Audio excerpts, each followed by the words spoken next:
The National Weather Service has issued a severe thunderstorm warning for the following counties or areas: Webb, Texas.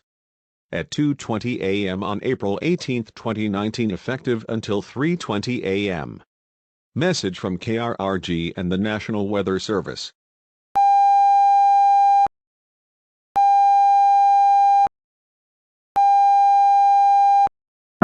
Please stand by for a message from the National Weather Service.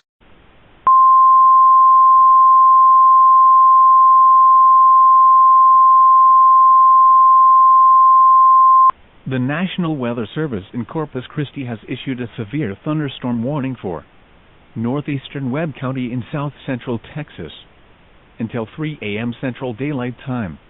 At 2:19 a.m. Central Daylight Time, a severe thunderstorm was located over Botines, or 17 miles north of Laredo, moving east at 35 miles per hour. Hazard: 60 miles per hour wind gusts and quarter-size hail. Source: radar indicated. Impact: hail damage to vehicles is expected. Expect wind damage to roofs, siding, and trees. Locations impacted include Laredo, Botines, Unitech Industrial Park, and Callahan. For your protection, move to an interior room on the lowest floor of a building.